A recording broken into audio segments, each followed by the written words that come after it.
So, In the Pale Moonlight, I selected this one. It is, if not my favorite, certainly one of the top three of the entire series. It's universally recognized as one of the top episodes by about every body person or alien who has commented on this series. It takes the form of a series of flashbacks where Sisko is allegedly laying a captain's log. So he's talking to the computer, but the way it's filmed, it's almost like a play where he's talking to us. And he details a series of actions he took that lead to eventually the Romulans coming into the Dominion War on the side of the Federation after they had signed at least a non-aggression pact with the Dominion. But the Dominion was utilizing Romulan space to basically do sneak attacks and attacks on unprotected parts of the Federation, which were in the Romulan neutral zone. What intrigued me so much about this episode is, I can't remember who brought it up, but in our first episode, we talked about, because of the physical location of DS9, it led to a certain moral flexibility in the captain and many of the characters. Now, of course, we're in a horrific war with thousands, if not millions, of casualties already. And so whatever morality may or may not have existed now falls to the wayside.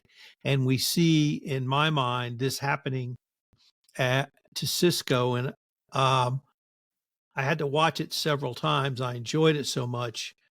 But it struck me in the second or third viewing that we may be seeing more than just the loss of fixed morality or a black and white, but I saw a descent into madness from Sisko. We talked about that in our last episode, and I'm beginning to sense that he really is going insane. And this one, he goes insane in a different direction on this one as opposed to the last episode. But I saw that on a later viewing after I sort of got past the pedestrianness of simply losing your moralities. But he starts out with a plan, and the plan is to try to bring the Romulans into the war. And he, of course, enlists Garak in this. So if Garak's in an episode, I'm already in love with it.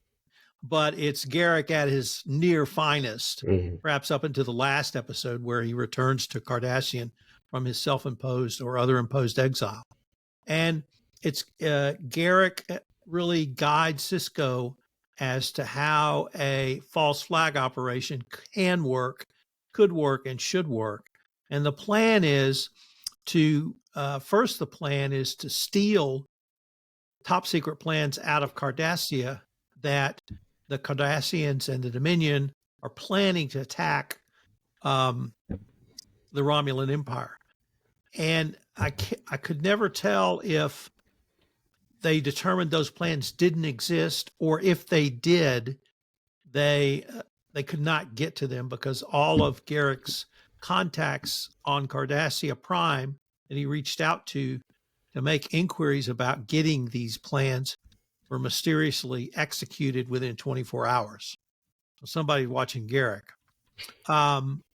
And so Garak, then they decide, and I think rationally decide, well, if we can't steal the information, let's just make it up. So they do.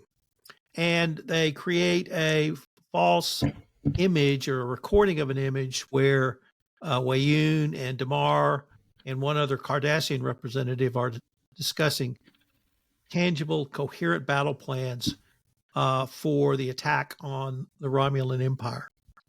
It is then recorded on I guess the 23rd century equivalent of 24th century equivalent of a thumb drive, but it's a glass disc. And these discs are what makes it secure, because the discs can have a certain security code that it's a one-time recording and can't be allegedly tampered with. They then are able to convince a Romulan representative, and it turns out the Romulan representative who negotiated the treaty between Romulus and the Dominion to stop by DS9 for a little chat. And he's actually on his way to see Weyoun to discuss some other matters between the Romulans and the Dominion. Sisko presents the evidence to him. The Romulan one, Vreenak, concludes it's a fake and promises Sisko there will be significant retributions for this clear attempted forgery against the Romulan, or a subterfuge against the Romulan Empire. He then goes on and meets with Weyoun, and on the way home, his ship mysteriously explodes. He's killed. His team is killed. The person, and I left out the whole subplot of Tolar, the crafty creator, the creative in the team, who actually forged the video, but Garak kills him so that he can't talk. The Romulans then find the wreckage. They examine the wreckage. They believe that a bomb was planted on the ship. A bomb was planted. They believe it was the Dominion. It was Garak who planted the bomb when the ship was at DS9. And they find the rod, a glass rod with a recording, and they conclude, or they can't determine that it was a false recording, or a faked recording, I should say, because of the damage to the rod. And the Romulans enter the war against the Dominion on the side of sworn enemies, the Klingons and the Federation. So basically we have the Alpha Quadrant now lined up against the Delta Quadrant. That's just a quick down and dirty summary. But as we go through this, I saw Sisko really, I thought, each step he had to make, it was based on what at that point in time was a rational decision. And the biggest step he took was moving from trying to steal what he thought was real battle plans or real secrets to manufacturing those secrets, because the Dominion conquered Beta Z. I was really interested in the screenwriter's choice of Beta Z. Apparently it came down to Vulcan and Beta Z in the story room, and they thought Vulcan was more important than Beta Z. And I might agree with that, except if you don't love Beta Z, you don't love planets, and you don't love aliens. And they are, in my mind, obviously from Counselor Troy forward. And not that Megan and I would have done any subsequent Star Trek series, but we had a series of Betazoids on another episode and another series that were great. They are peaceful people, and they are a huge asset to the Federation. And so I found the selection of Beta Z to be the planet conquered, and it was conquered in less than 10 hours, which did not surprise me at all. They are not a warlike people. And so that had a big impact on Sisko, which led him to agree to Garak's idea to fake the meeting between Weyoun, or the Cardassians, and the Dominion. Sisko purported not to know about the bomb on the ship, but as Garak said, what did you think I was going to do? Go to a horse thief to ask him to watch your car. So I struggled long and hard with that, and I never really could come to a firm conclusion. Did Sisko know that was going to happen or not? Or was he just going to the best, who is Garak, at this sort of thing? But the other thing the screenwriters did was, as he was talking to us, to the computer in his captain's log, he started he's having a drink or several, and his clothes start to come off. First, his tunic comes off, and then he unbuttons his undervest. And you see, which is something we typically don't see of a Starfleet officer at all, and certainly not Captain Sisko. So in my mind, he's completely unraveling. And by the end, when there's the fight scene between he and Garak, that's, to my mind, the nadir of his madness. And it's not insanity madness at that point. He is that mad, and he has driven himself to that point. And so I saw a lot of what you described in our last episode, Murphy, in this episode with Sisko. Yeah. So I've pondered on or pandered on or nattered on for nearly 10 minutes. So I think it's time to get y'all's take on this. So who wants to go next? Guys? Sure. So I thought this was, Tom, it was an excellent choice. And I really thought it was this fascinating discussion of kind of the almost two competing philosophies of war. And not the Dominion versus the Federation. It was Garak versus Sisko. And I think, Tom, to your point and to your last question, I think at least on some level, Sisko, I think he believed he was asking for specific tasks. He was asking for specific things for Garak to do. But deep down, he wanted the outcome. And I think Garak knew that, and he provided the outcome, whether or not it was the specific tasks that Sisko asked him to do. And I thought it was so interesting and well done. And that his summation at the end of, you wanted this, the price was one ambassador, one thief, and one ship. And can you live with it? And when he said at the end he can live with it, whole body shivers with the gravity of the moment and the gravity of the decisions that he made and coming to terms with everything he had done. I thought it was interesting over the course of the episode. You could see his disgust with the people he had to be dealing with and the way he had to be treating people he cared about, like strong-arming Quark and strong-arming Bashir, which I think is this whole really interesting thing to get the materials that were needed to, engage in all of these things. He's just behaving in ways that he abhors as a moral person. But ultimately, this is one of his many sacrifices for the war. And yeah, I think he can live with it. Yeah. And I think that idea horrifies him as much as anything else. Yeah, I mean, it's like you said, it's Sisko spiraling. He's spiraling towards something, and what he's spiraling towards is the reveal at the end of the season that you get Jetsia's death and him leaving the war and going back home. When I was really struck by some interesting things in this episode, I hadn't thought about in a while. One of the things that I looked at when watching this, Sisko's decision to manufacture evidence to bring the Romulans into the war is what ultimately leads to the destruction of Romulus itself. Now, you can look at this in a couple ways. One is that Romulus is doomed either way. Like Sisko says, the Dominion will just wait out, destroy the Federation and the Klingons, they'll wait out the Romulans, and then they'll go in.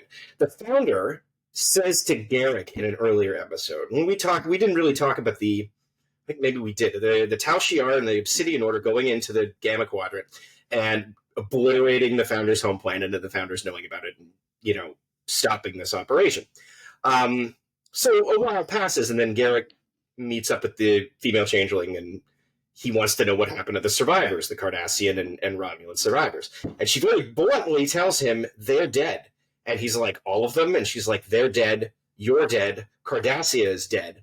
And I believe, and her words bear fruit. I mean, Cardassia does basically die at the end of the series. And I believe that is the same vibe that she has for Romulus. In her mind, in the eyes of the Founders, Romulus is dead. Well, it makes perfect sense. If you want to annihilate an enemy completely, keep them as, get them to sign a peace treaty. They do the same exact thing with Cardassia, and they set themselves up on Cardassia in a perfect position to wipe out the Cardassians. And I believe that that's what they were going to do with Romulus. Now, the opposite of this is true. So Sisko manufactures this evidence. This is going to be like a little bit of a fan theory, so bear with me here. Sisko sets up the Romulans to go into the war, where the Romulans immediately, Vreenak dies, and they send out fleets of warbirds that go and attack 15 bases along the border, and deep below to the Dominion. Now, this also seriously weakens the Romulan military, shakes up the entire Romulan political system, which, I don't know if you've ever watched any of the TNG movies, that awful Nemesis movie. This is what allows Shinzon to stage his coup against the Romulan Empire, bring it down from within, and Romulus, after his death, is basically a shell. And when the supernova happens later on, they are not an empire that is able to make a proper evacuation. And then that goes into Picard and the whole failure of the Romulans and them becoming a scattered people, much like the Bajorans were at the beginning of DS9. And it all kind of starts with Sisko being like, I have to do whatever I can. the fall of Beta is the fall of Romulus. It's kind of tied together. I don't know if that makes sense, but that's sort of that's my fan theory anyway. It's not all of it, but it's a big chunk of why Romulus ends up falling. But yeah, I like that, and I like that you can trace things back like that in the series. It's a really, I love this episode a lot. Like, it's gotta be in the top 5 for the series. So what were your thoughts on Sisko? Did you see a continuation of what you observed in our last episode, Murphy? Did you think it was he stepped back from his descent into madness, or was this just a series of expedient steps he took, and he had to take more and bolder steps, which look worse and worse from a moral perspective? Yeah, I mean, I think he's losing himself. He's completely losing himself. He's struggling with, that archetype of a professional kind of honorable Starfleet officer, and what's the honor in letting every single person I know in the entirety of the Federation dying? What does honor count for if there's nobody left alive to see it? So yeah, this is Sisko. He's circling the drain, and I think you're gonna even see this a little bit in the next episode. We do too. There's definitely something in him that is just on the verge of fracturing.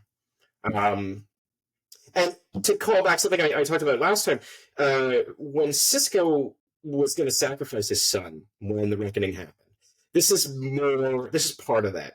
There's a sort of belief in him that's turning into fanaticism. And it's interesting to see where he takes it, but yeah, it's, he's approaching a crash very rapidly. And you can sort of see that in him, and it's very different from the calm and smiling and sedate Sisko we see in that first episode. I wonder how much, if anything, it has to do with being the emissary of the prophets. I think a lot of it does. Yeah. Yeah. Well, yeah, and I think that's what started him down this entire path was either that knowledge, that pressure, or maybe they've infected him with emissary blood. I don't know, but a role not meant for a linear being. Exactly. Murphy, you give a great discussion of the consequences to the Romulan Empire, and I had not thought about that in the context of the movie that you referenced. But I was also intrigued by an alliance of 3 mortal enemies. Certainly Klingons and Romulans, and the Federation not far behind them, certainly with the Romulans as well. Obviously I have to go back to World War II when Britain, United States, and the Soviet Union were allies, and we weren't much close friends then. But we were united to try to defeat Nazi Germany. And I wondered, I can't remember what the Klingon Empire did to the Romulans or not, sort of at the conclusion and in later Trek history. But it was a bold move that had consequences far beyond even getting the Romulans into war. I think there's a certain animosity. I mean, the Klingons and the Romulans have always hated each other. That's kind of like part and parcel, in the same way that Vulcans and Romulans don't get along. And, there's a lot of animosity between races. And you see this with, Garak says something about this. He says, the Klingons and the Cardassians have always gotten along. The Cardassians and the Romulans have generally always gotten along, but there's always these little incidents that, that happen. It's interesting. I don't know any specific thing in Trek history as to why they don't. I mean, there's a whole war between Earth and Romulus that takes place, I believe, even before Enterprise. Right. Like, it's way back in the past, like early, yeah, I don't know. It was interesting. You mentioned the kind of comparison to the Second World War with the unlikely allies. I thought what came to mind with the kind of conquering of Beta Z to me was the sinking of the Lusitania in World War One, which was kind of a watershed moment that made things that previously seemed unreasonable to people very reasonable. And it was such a pivotal moment. Yeah, or the Zimmerman telegram incident or something like that. You know, like it was a terrible idea on the part of the Germans. So, what about Garak? Was he playing three-dimensional chess the entire time while Sisko was playing checkers? Was Garak really, do you think he had planned that out that far ahead, or he was reacting to facts on the ground as they developed? Oh, I think he had it way ahead. Yeah, I think he, as soon as he was asked, I think he knew what he was going to have to do. Maybe not like the specific details. Yeah. But I think it's kind of like I said before, he was going to provide the outcome because for whatever reason he agreed with the outcome that Sisko wanted. Yeah. By whatever means were required to do so. Yeah, and Garak has a long history of killing Romulans. So I mean, there's a good moment where he's supposed to entertain Odo, and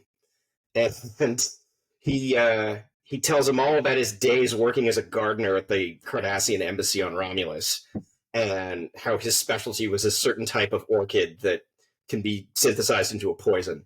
And so he spins all these tales for Odo, these crime tales, and he's like, I didn't realize that. But then again, so many Romulan diplomats died that year I was there that I just, the inference being that Garak just swathed and poisoned a whole bunch of Romulans for various reasons, which is kind of funny. Well, Megan, I said this was in my top 3 of DS9. Murphy put it in his top 5. Where does it shake out for you? I think it's top 5 for sure. In terms of like the emotional impact, I think it just, once you start watching it, you can't look away, and it's entirely rewatchable. You can watch it again and again, and I think, we could probably talk about it for hours in terms of the impact and like the damage to relationships that Sisko had to cause. I think is also another really, really interesting element. But yeah, for me, it's right up there as well in terms of the most impactful episodes. I'm going to end by giving a shout out to whoever came up with the title, because it comes from Batman 1. Have you ever danced with the devil in the Pale Moonlight? Mm-hmm. Yes. Delivered by the Joker. So yeah, in the Pale Moonlight, I've always loved that phrase, and I find that very noirish anyway. Yeah. So it felt right in line. Well, guys, we all love this episode, and you're right, we could go on for hours, but we've got another one coming up, so we're going to end this episode. Thanks so much.